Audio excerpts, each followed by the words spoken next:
Hello, everyone. We'll just give it a few more seconds to let another few people in.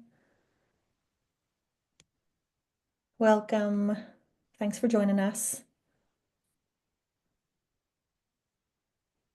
Perfect. So we'll just get started and people can join as they want to over the next couple of minutes. So hello, everyone. Thank you for joining us today for this webinar. I'm so glad that you've made the time to be here with us. So my name is Nichola. I will host this session today. We've got two panelists with me. We've got Kevin Matthews and Anouska Civico, and we're going to do their little introductions soon.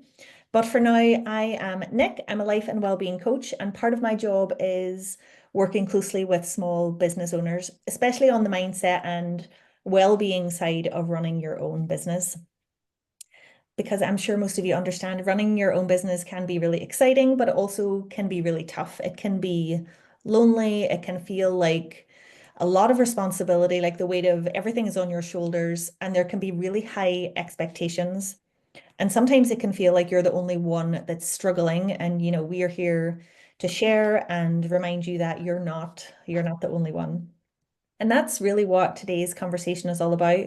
That's why this conversation is so, so important. So today we're going to explore the mental health challenges that can go hand in hand with running your own business. And more importantly, how that power of community connection, that feeling of togetherness and mutual support can be a real game changer.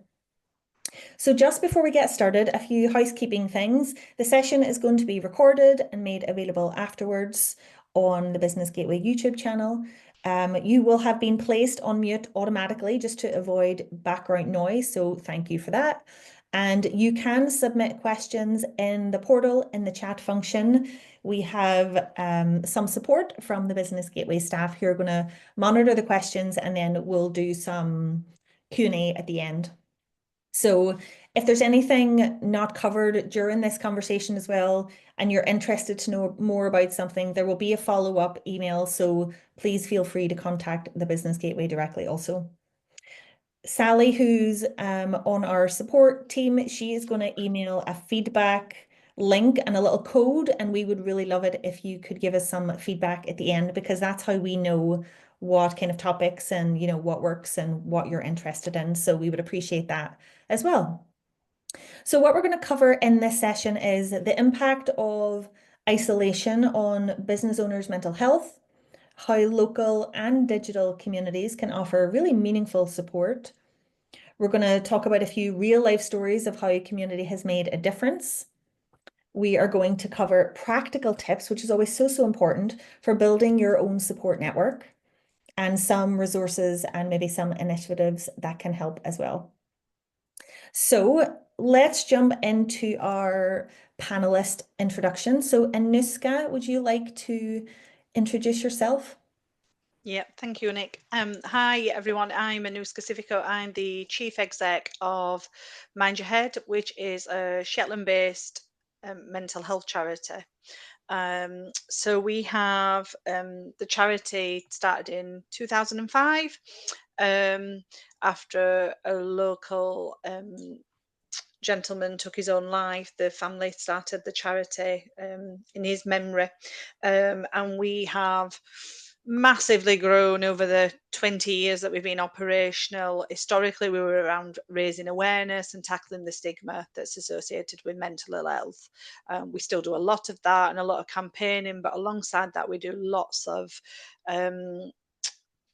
we have lots of services, support services, what we deem as low level and that early intervention. So designed for people when they're struggling, first time noticing a change in their mood and behaviour.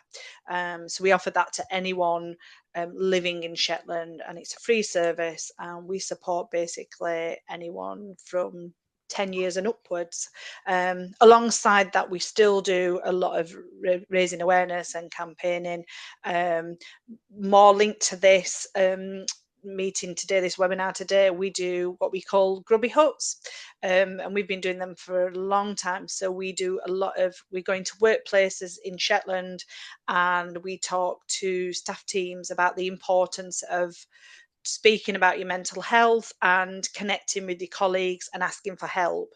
And we kind of really emphasize that whether we want to acknowledge it or not, we spend a lot of time with our colleagues or in our workplace. And obviously that depends, how much connection we have with people depends on the nature of the business and things. But we really emphasize the need for looking after yourself. So focusing on sort of self-care and how you build resilience. So yeah, that's us. Thank you, Anouska. And let's jump over to Kevin. Do you want to give us a little intro, Kevin, on what you do? Yeah, so my name's Kevin Matthews. I'm sort of the founder and director of Blast Boxing, which is a CIC, a community interest company in North Edinburgh. So we try to use boxing as a tool of engagement to try and improve mental health and well-being. So just using that to try and, so basically just trying to get people involved in a wee bit of physical activity. Then we look at try to build positive relationships with them, which makes it a wee bit easier then to communicate and obviously discuss our issues or problems or whatever may be going on. But it's all basically just fitness based at first, rather than kind of try to force any kind of product or service upon anyone. We just try to get people involved, and that allows us that sort of freedom to then build relationships with them. So we have different classes we run, which we may charge for. Then we have different projects we run, which are free and a wee bit more focused on the mental health aspect. And again, just kind of create an opportunity for people to come together and just a wee bit of social engagement and out of isolation and stuff after COVID and whatever. We know the issues that kind of arose. So it's just about, I'm really sorry for saying it all the time, but create an opportunity for people to come together. And we find that using sport as a tool of engagement, people can work on their own and they don't feel like they have to engage, but they're still kind of in a group and whatever. Or we offer sessions that kind of include a chat and a cup of tea and stuff like that too. So there's that aspect involved as well. It sounds like a really powerful community, because I guess that's what we're here to talk about today, isn't it? Is the power of community and connection. Because ultimately, I feel like we live in a world where tech is so prevalent, so important, so dynamic, so fundamental to how we live our lives. But there's nothing that can replace this need for social interaction and connection and support that you can get from other people who are like-minded in that same position. And I think, today when we're talking about business owners and managing the mental health aspects of running your own business, there's layers that come with that. Things like, the expectations you have of yourself. Something I hear quite often, for example, is I don't want to let everyone down. People have invested time and energy and money in me in this career, in this business. I don't want to let them down. So sometimes there's a bit of a stigma or I can't speak up about this because everyone thinks I'm doing okay.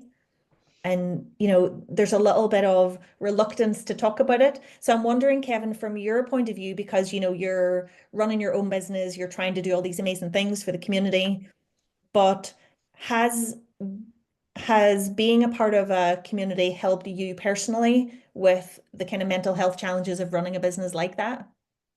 Yeah, so sorry, I feel like I should have elaborated a lot more at the start as well, but the reason I set Blast Boxing up the way I have now is because I suffer with mental health myself, through various kind of deaths and tragedies in life, and it's quite sort of a deep, like I still speak to counsellors for PTSD and stuff like that, and I think when you sort of see what I've kind of, not what I've built in that, but what the community has built around kind of coming together and what people get out of it.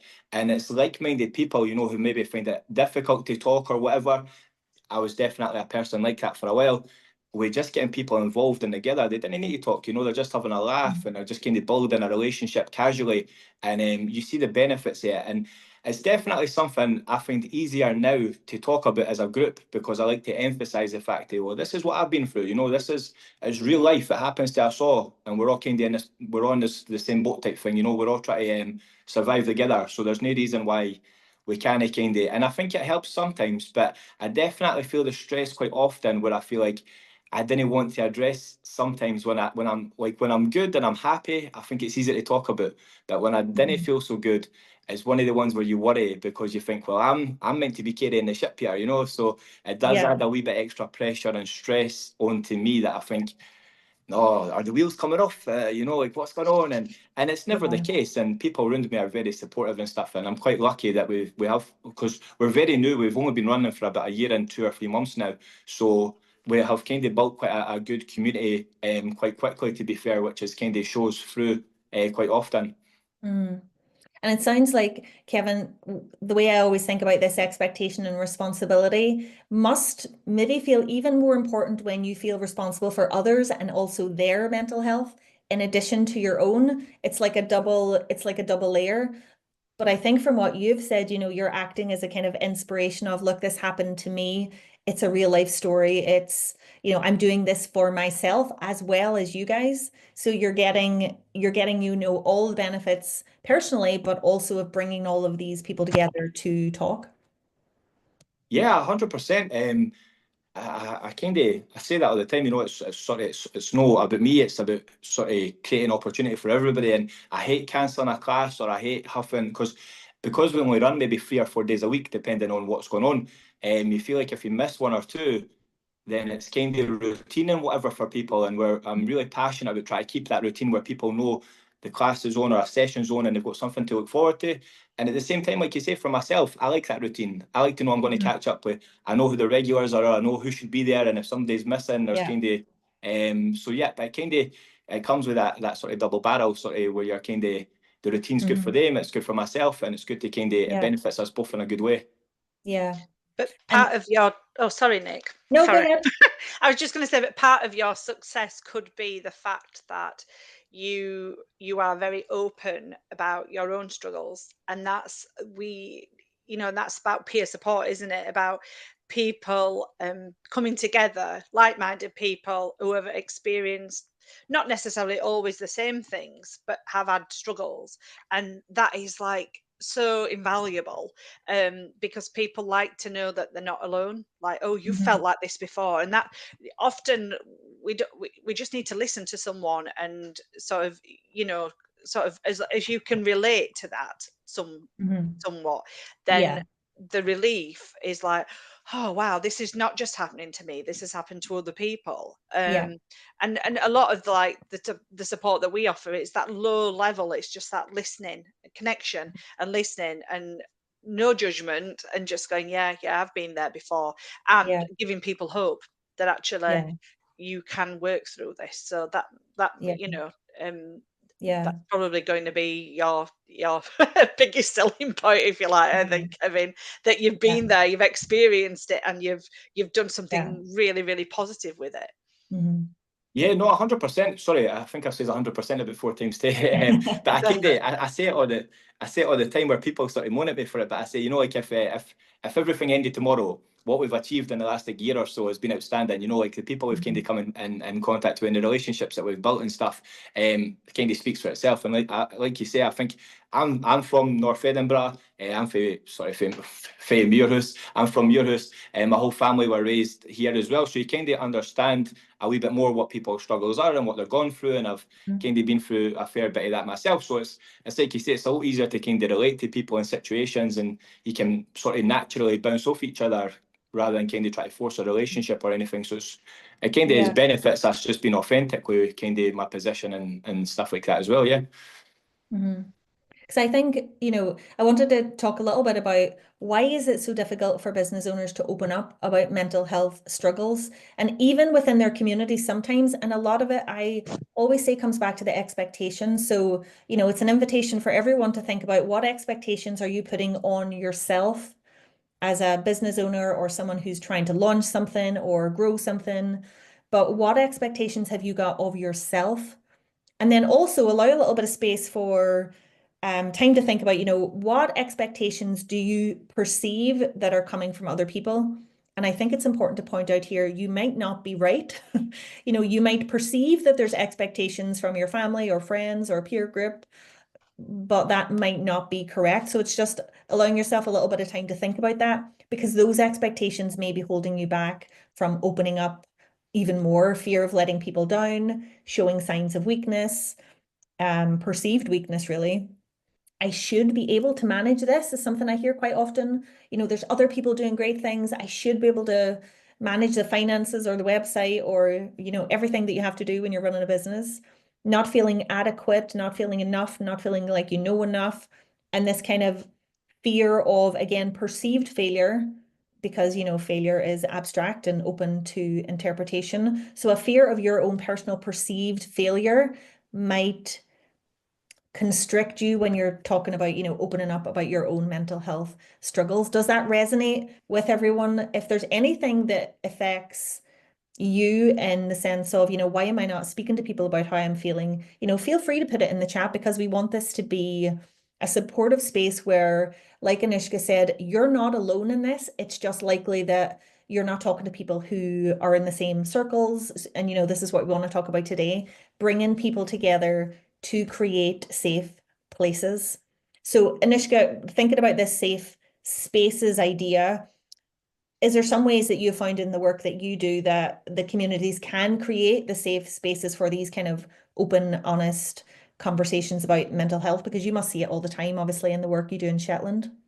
Yeah, I mean, I think because of where our charity came from, because it came from the loss of someone in our community.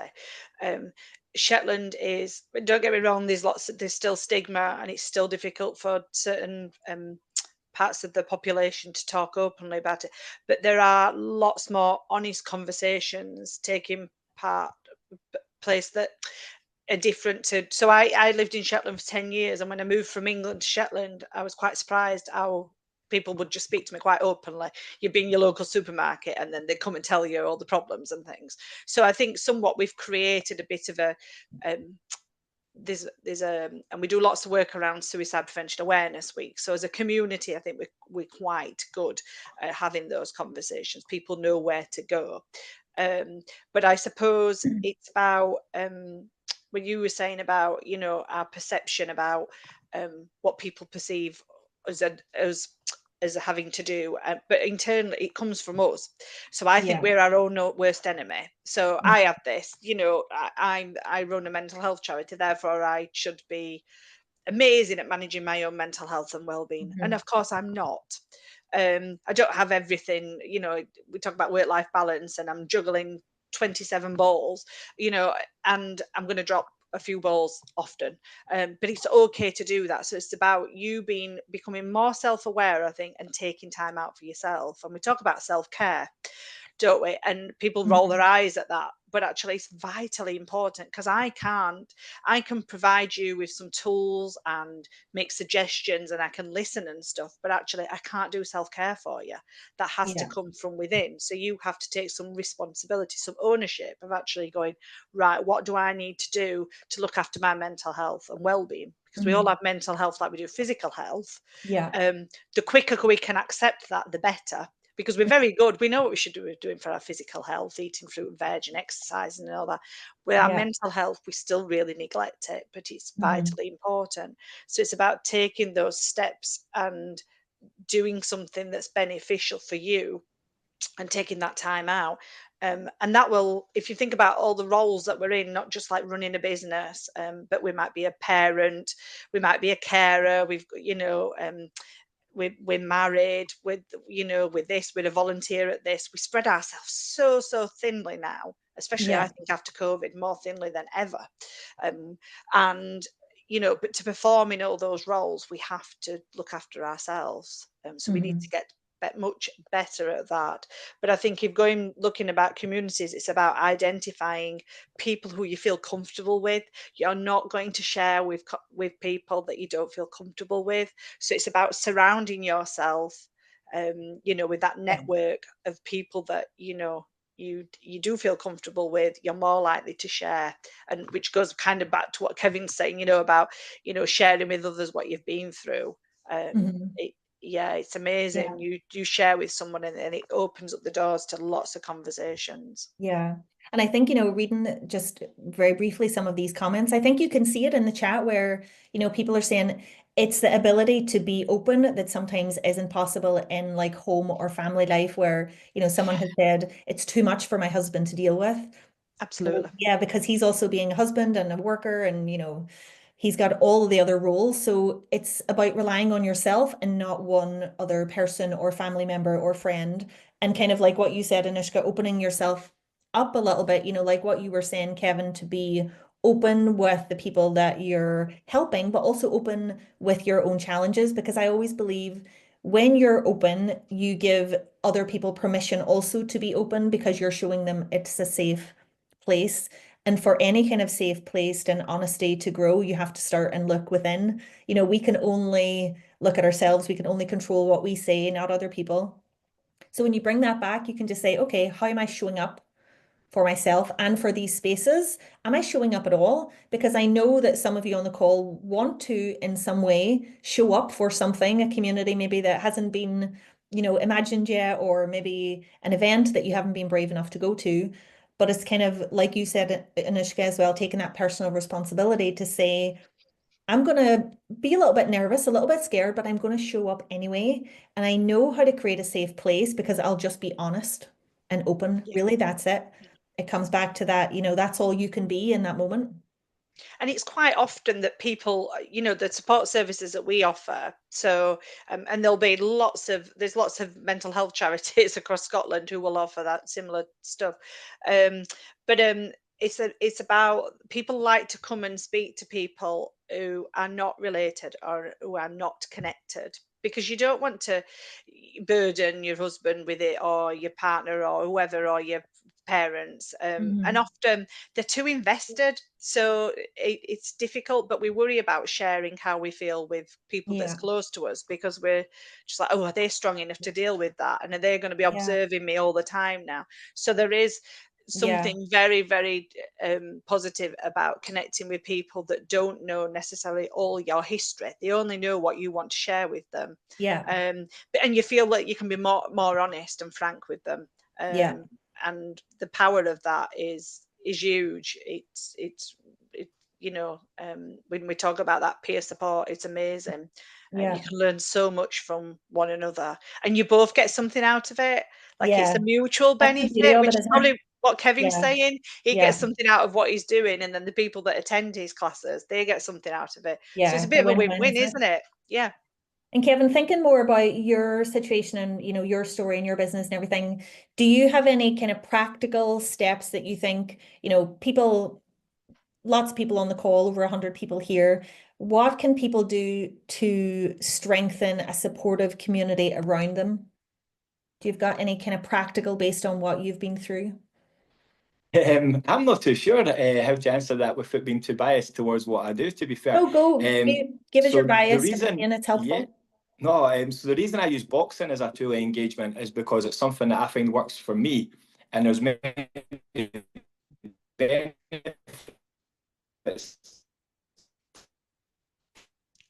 We might be losing your connection, Kevin, if you can hear us.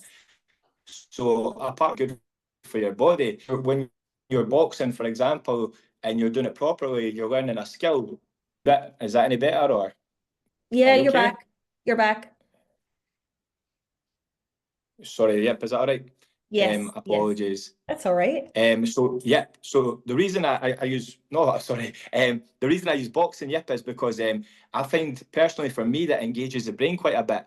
So if the way I teach every boxing lesson for ages 5 until about, I think the oldest person I had was about 72, is how to box properly. So if they've got their feet how it should be, and their hands are nice and high, and their legs are sort of shoulder width apart, and they've got soft knees, they're engaging with what they're doing. So they're thinking about in the moment. Yeah, So when they're throwing a punch or a combination or whatever it may be, they're thinking about that. How did they improve that? Was that good? Can they do it better? They're looking around to see what everybody else is doing, and they're sort of, oh, that was, and they're trying to sort of improve themselves. And I kind of, this is the point I stress to people all the time. I'm saying, so you're living in the moment. You know, you're not thinking about what you're going home to. You're not thinking about anything out of here. You're thinking about what we're doing right now.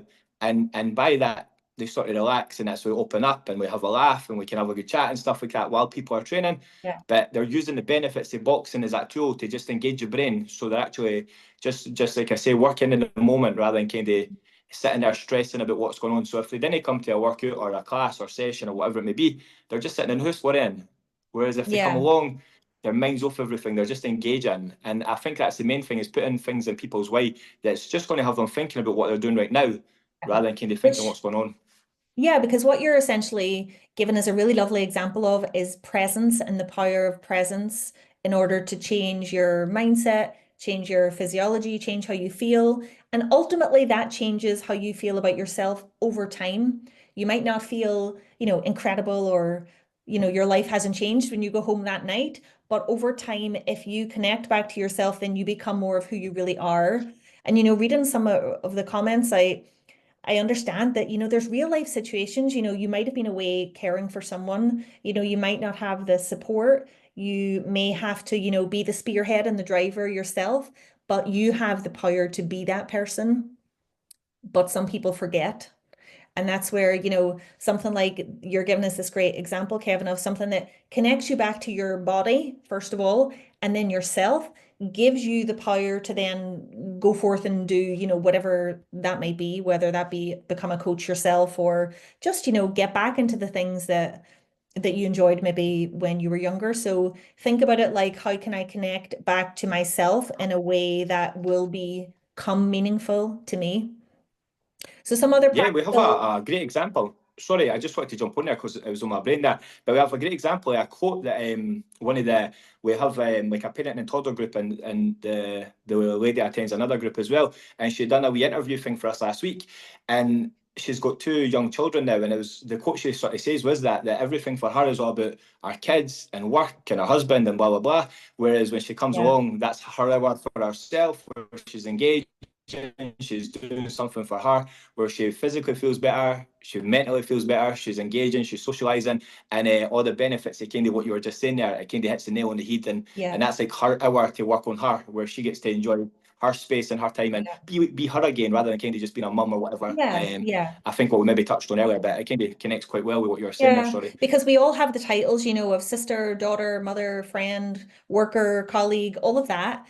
And the titles can be really debilitating when you think that that's all you are. So I would always encourage people to put the titles to the side. They're still there, but put them to the side just and ask yourself, who else am I? Because you might be someone stronger than you think, because life might have been tough and, you might have been dealt a difficult card over the last few years, for example. But it doesn't make you any weaker. In fact, it makes you stronger. So if you can use these things, like I see a few people talking about anxiety disorder, ADHD, experiences of life. If you can use that to strengthen yourself and your position, then what are you capable of? Absolutely. And I obviously in my line of work, I've met hundreds and hundreds of people over the years that have had difficulties or had a breakdown or really had significant struggles, myself included. I'm not, I'm not made of Teflon. I struggle. It's not like I can just go, oh yes, everything in my life is a breeze. But it's very unusual for someone to say, I wish it hadn't happened. I wish I'd not Mm, had that struggle. When you come through it, I mean, yeah, I'm not saying when it's happening, but it makes you the person that you are, and it makes you realize that actually you're far more resilient than you thought you were. And yeah, that is really encouraging, and also about, and I think some of this comes with age as well. It's about acceptance of who I am. It's yeah, very hard in your early 20s, but when you get to my age, you kind of go, this is who I am. I'm not, those things aren't going to change. Okay, I know what is can be difficult for me and what can be triggering. So I'll avoid some of that, and that's absolutely fine. I think yeah, you've got to learn to do what's yeah, comfortable and right for you. You'll know what yeah, that is. So, yeah, like we're saying about, connecting, and maybe, for some people going into a massive group is not what they're going to do. But, yeah, it might be that you just find that key person that you feel comfortable having that yeah. conversation, so mutual, or, or a couple of people. But it's about, yeah, stop. It's about what you were saying earlier about expectations. Sit Hmm. back and think about, actually, what do I need to do to make me happy? Yeah, And I suppose coming to things like this is about reaffirming those things, but giving you permission to do that, because we're not very good at giving ourselves permission yeah, to do that, are we? yeah. Going, what do We're you much better actually at giving the want? advice to other people, aren't we? And this is why this practical Yeah. side is really important, because, we want you all to take away, a little bit of insight or a little something that you pick up. But like kind of Anushka said, start by asking yourself, what do I need? Because it's going to be different from all of you right now. So, if we were one-to-one, for example, and I said to you, what kind of support would genuinely help you right now? What would you say? You know, what kind of support would genuinely help you right now? Because for some of you, it'll be emotional support. For some of you, it'll be things like accountability support. For some of you, it could be, you know, real solid business advice, financial advice. It could be social connection. It could be, how do I get this website up and running? It could be, oh my God, I just need to vent to someone who's in a similar position. Do they have all these same problems? You know, what is that experience that you're needing right now? And be okay that that will change over time. But I always think you take the power back when you name what you need. So I'm kind of challenging you to name what you need right now, in essence of, you know, what would you like from other people? And maybe look for a peer group in your area. You know, we would always recommend that you look for local business networking groups if that is something that you think, you know, would be helpful for you. You can always connect to the Business Gateway people, and they might also be able to connect you to other people in your local areas, depending on what's going on. But something else important to talk about is if none exist in your little niche or in your area, you can create your own. You can be that person at the center pulling everybody else in. Kind of like, you know what, Kevin, you described, you're that kind of center, you're pulling people in. You can create your own community. Now, a community can be two people, and then it can grow to three. It can be as small as you want it to be. But and you'll obviously understand that in somewhere like Shetland, obviously, where it's a bit more remote, obviously, you've got more challenges than somewhere like Edinburgh or Glasgow. But it's different. You can still have that real sense of community with, you know, a monthly Zoom catch up, a little coffee chat. You know, you can create a meaningful circle with two or three people on this chat right now today. I can see, you know, you're putting all of your LinkedIn profiles and all of that in, which is great because there are people just like you everywhere. So we want to encourage you to try to tap into these little networks, and don't be afraid of your own potential to create your own network as well. Yeah. Something that sometimes can happen on some of these calls is you can end up with like a little accountability partner, or pair up with someone who resonates with you if their story sounds similar to your own. You know, don't be afraid to reach out and connect. And also something really practical, which I've learned from being in Glasgow particularly, is work in public spaces. You know, you've got these kind of open offices. Change up your environment once a week, once a month, whatever works for you. Go and work somewhere different and challenge yourself to talk to someone different. Oh, you know, offer to buy someone a coffee, or just talk to them in the queue, or something that you wouldn't normally do because you're pushing yourself outside of that comfort zone. Even if you were never to see that person again, you've gained confidence in yourself that you can do this, you can create that community. Do you see that, Anouska? I'm just thinking about Shetland and having these kind of smaller groups. Do you feel like they're quite effective as well? Yeah, yeah, totally. And I'm thinking about myself because so like the charity I manage is in Shetland, and I no longer live in Shetland. I moved back to England, but remote work. But I've got a whole team there, and I speak daily to my service manager, and we always do it via Teams. And then I feel like I'm in the office with her at times, and I'll connect with other colleagues and stuff. But I'll also not just necessarily connect with colleagues like to talk about business, but I'll connect with a cup of tea. Well, I'll make sure that I put that in my diary because I don't have that. I'm at home, so I'm not in an office where or in a workplace where you can go in the corridor and make a cup of tea and have a chat and stuff. Hmm. So I think that's important as well. And I do this. I sometimes feel really guilty then that I've had a meeting for an hour and I've just had a cup of tea with someone that I know.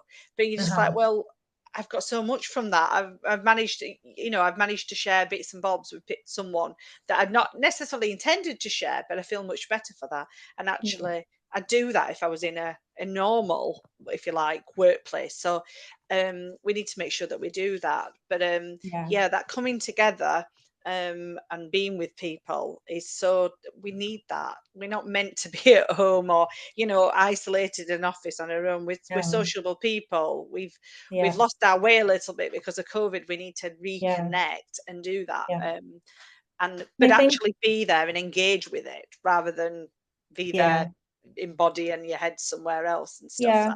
Because I That's know people, I think someone has mentioned it here, Graham has said, you know, working from home doesn't work. And it's a hard one because, you know, it's different for everyone, of course. But yeah, largely loneliness is more prevalent if you work from home more often and you're in that same environment. And environment is so stimulating, you know, your environment is part of, you know, why you do what you do, because you're in the environment that you are. You know, think about you, Kevin, in the environment of, you know, the boxing club and where you're at. You're probably more energetic and you're picking up on all the energy from everyone else when you're in that environment. When you're somewhere else, obviously you're picking up on sometimes just being yourself. You know, you're in that space on your own. So if you guys think about environment is super important, how is mine? Then, you know, that has to be a little bit of a catalyst for the practical element of get yourself out and do something different once a month. Say yes to a coffee with a friend, a support network, join a session, turning up for something like this. You know, you have to, again, give yourself a little bit of credit for that. You know, you're doing this, you're here, but a workshop, a webinar, something to get you talking about the things that are going to help you will help, because you're ultimately creating the habits that are going to change your identity in the long term. So, you know, well done for being here. So something else we wanted to talk about was the power of digital communities. So things like online forums, social media groups, how can they complement in-person support? Because I don't think they can replace it. So it's almost like trying to find this balance between the online world and the in-person stuff. Because the big benefit is, you know, digital is anywhere, anytime. You know, we're all, if you put in the locations of where we're all from right now, you know, how great is this that we're able to come together at lunchtime and share this hour together? You can't do that in person. So it's really great for rural areas, for bringing people together. So it's a kind of softer entry point as well, where if you're not quite ready, you can keep your camera off, you can, you know, listen, you can be inspired by other people until you feel ready to turn up to an event.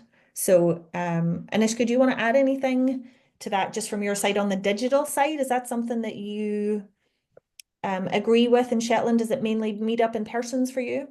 It yes, a lot of, yeah, the majority of our clients will, so they've got the option. So we can either do digital or we can do face to face. The majority of people still ask for face to face, which is amazing, and I Yeah, totally understand why we can do that. However, we do still offer digital for some people because they can't leave the house, or it's difficult to get to yeah, them, or it can work around their circumstances for sure. But I mean, if you think about Shetland, how isolated it is, we would never survive if we didn't have digital, because how do we connect with the rest of yeah, of the course. UK? So it's a major part of the work that some of our staff team do, and we'd be lost without it, really. But I think what you were saying about what I was thinking about digital is it can be less daunting for someone who maybe wants to just branch out a little bit and want to tap in and to support, especially if you can join a group where can be anonymous for a while. Yeah, You're absolutely right. Face to face can be quite difficult at times, if you're not quite ready for that. So it might be the first, that you're struggling and you think, well, actually, I'd like to join a group, but actually, I'll do it this way, and then I can sit in the background until I feel comfortable. And there's a lot to be said about that. mhm, But yeah, but then I think asking for help, or realizing that um, well, asking for help and seeking some support, and realizing that actually you benefit from speaking to someone and connecting with someone. Actually, I think that's the hardest bit. The rest of yeah, it's that like, having that conversation with yourself and going, maybe it's time for me to look out for yeah, myself and take yeah. action. Once you've done that, Yeah, it's once you've that admitted first, that to taking that yourself, first step. yeah. And I think, although, you know, I think a lot of people would prefer the in-person events, there's also a lot of people who just, you know, it's overwhelming, it's too much, it's too stimulating. So having the mix and that balance of online and in person is really helpful. And also for you to kind of understand yourself to say, the big events are not for me. I prefer the small groups. So, you know, I see friends X amount of times a week or a month, and I have my small social circle. You don't have to be someone who enjoys these big events also.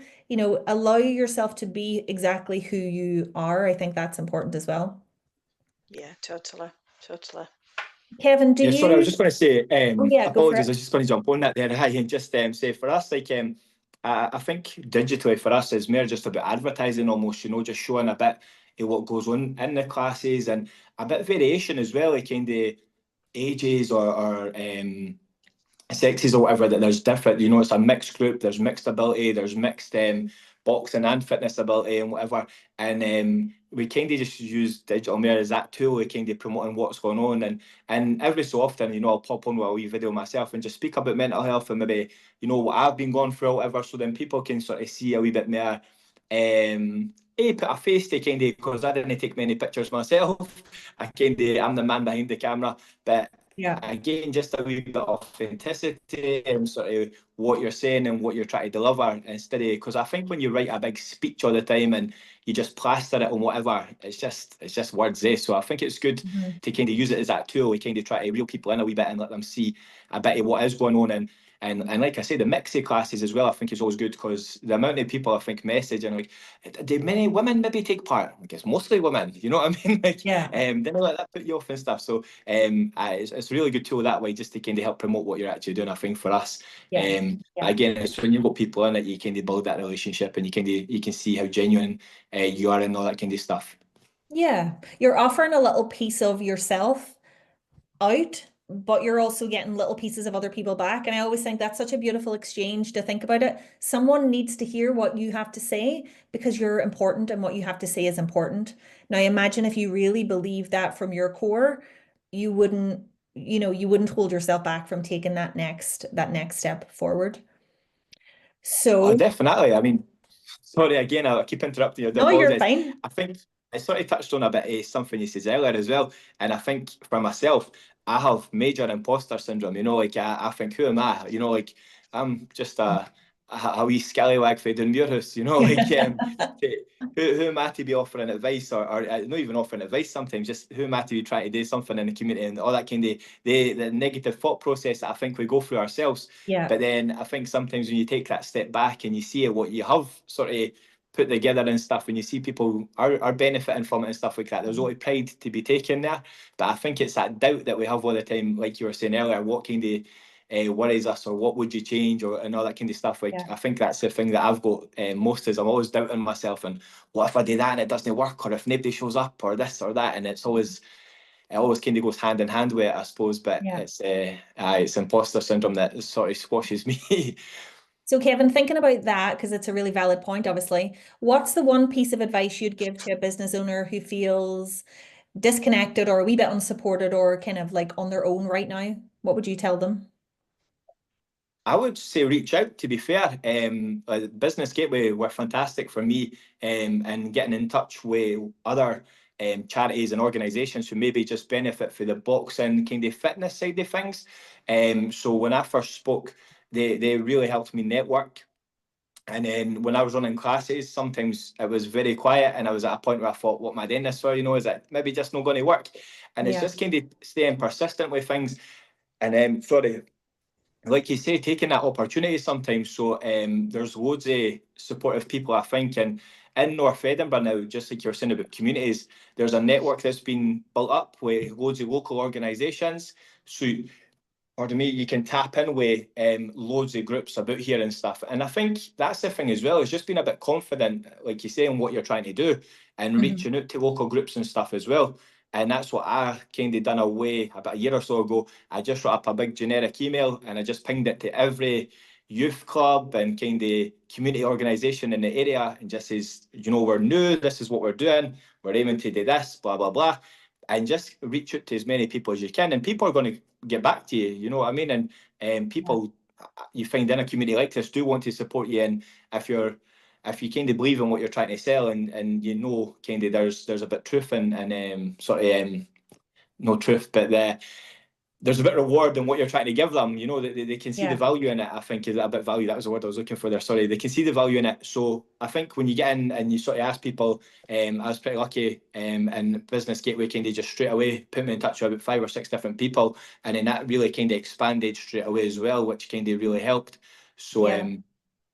I think it's important what you said, Kevin, which would probably be one of my practical pieces of advice is take that first small step towards where you want to be. And I almost try and imagine it like, you're not designed to just throw yourself out there. The human nervous system and brain and body is designed primarily for safety. So you want to keep yourself in your safe place. You have to understand that first. So when you understand that, I describe this to people sometimes like a heartbeat. So you try and expand yourself out and then know that you retract, and then you try it again and you know you retract and you try it again. So I just have this lovely visual of, that heartbeat and that kind of flow. So what you try to do is I'll push myself out a little bit and then I'll come back to where I feel safe. And then I'm going to push myself out a little bit more and then I'm going to come back to where I feel safe. You can't be pushing yourself out all the time. It doesn't feel natural. It feels forced. It doesn't feel authentic. So if you connect to your why am I doing this in the first place, that's the core of that heartbeat. Why am I doing this, Kevin? For you, I'm doing this. I want to improve my own mental health and I want to help people connect with themselves and, be there for other people. That's a really strong why. You're not going to be able to sit on that why because it's too powerful. And especially for Anouska, for you too, in the job that you do, it's incredible what you do in, that community of Shetland and bringing all of those people together. Again, the why is so strong, you can't help it but take that next step, even when you're not comfortable, even when you don't feel like it, even when your mood is low and life is throwing curveballs and all of that. So the why has to become big enough so that the next natural step is easier. Not easy, and it's not always going to be easy, of course, but easier because you've got that really strong connection to yourself. Does that make sense? Totally. It's Yep. about ownership, isn't it? It's Yeah. taking ownership and taking it at your pace and taking control. And it's okay to, like you said, you have to retract. Yes, it's okay to come back Yeah. for a little bit. And if you sit there for a little bit before you do it, it doesn't matter. Yeah. You take your pace. It's about you taking ownership and control and realizing that actually you are in control. Mm-hmm. Sometimes it Yeah. doesn't feel like that because we Yeah. just get Especially overwhelmed, don't we? Yeah, especially when you're looking at other people doing similar things. I think that can be something that throws a lot of people off because you'll probably have heard that quote that comparison is the thief of joy because it just takes so much of your energy. So you kind of have to stay tight in your little space. But what is your little space? There's a lot of very practical help that obviously people like Business Gateway can provide. So you get really clear on what am I trying to provide and to who and what is holding me back and then what's next. It's just that what's next, who do I need to support me and reach out, which could be to someone who's doing something similar. Don't be afraid of doing that too. You can build communities of people doing exactly the same as you, and it doesn't have to be a competition when there's that need for support across all industries, all categories, all people. I think you And said. realizing that if you're feeling this way, chances are other people are feeling that way. That Mhm. it's not just happening to you. We all, lots of people feel the same way. It's just that your paths haven't crossed or they've not felt confident enough to tell you. Yeah, yeah, absolutely.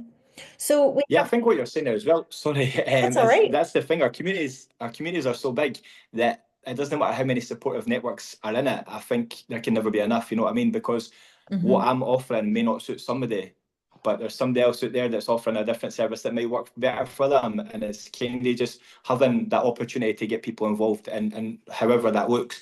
And I think that's the key thing. Like you said, don't worry what anyone else is up to. Just kind of have your own vision of what you're trying to offer and what you can do, and kind of stick with that and just kind of stay loyal to it, and Yeah. it kind of works itself out.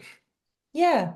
And remember that, like, what you're saying about the impact that you have on other people, it might just be, having a coffee with someone. That small interaction might be enough to change their whole day. So don't underestimate the impact that you can have as a community member, as well as asking for support when you need it. And think about this kind of, two-way street that we all need. So I think we have some time for questions. So there might be some in the chat. Alison and Sally are going to let us know, I think. Hi there. Thanks guys. That was fantastic. Loads of really useful and insightful advice. So yes, thank you very much. We do have a few questions coming in. I've just given you your first one here. I think it's for everybody. It's for no one in particular. So it was just, have you got any tips? Obviously as business owners, people are expected to make all the decisions and to handle all the pressure themselves. Are there any tips you can kind of give on, you know, managing that pressure of being the only one making all the decisions in some cases? Yeah, I can definitely answer that one because I struggled with that at the beginning because it's taking on. So I came from a corporate job where, you know, I knew what I was doing. I knew the job well. I'd been in there 15 years to run my own business that I'd never done it before. And I thought, oh my God, I felt kind of silly because I thought, well, I should know how to do all these things until I started to speak to people about it. And people were saying, well, how do you expect to know about finance or tax or, you know, all of these things because you've never had to do it?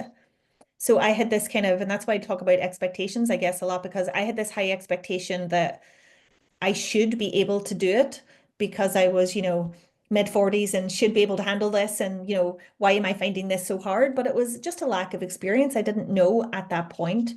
So I think just being open, not being afraid to show what I considered to be weakness at the time, and just asking for the help that I needed. Got myself the accountant, got myself the brand designer, got myself the people who could do the things that I couldn't, and just be okay that that's not my thing. I can't be all of the people. So just knowing your skills and focusing on what you can do and not being afraid to ask for help from others. Is that helpful?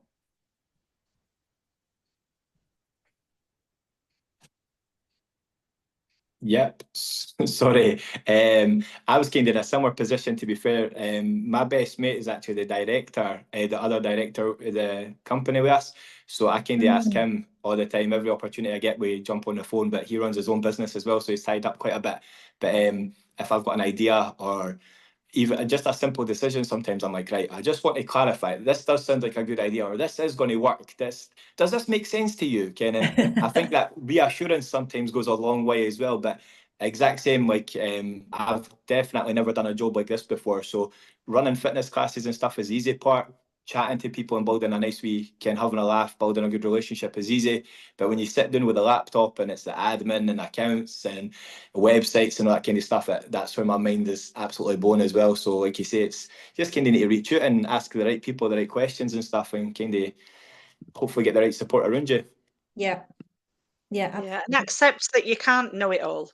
And Yeah. no other, because I mean, I don't run a business, but I run a charity. So there's an expectation of, yeah, I do very much similarities to businesses. You know, I do the payroll, I do the HR, I do everything.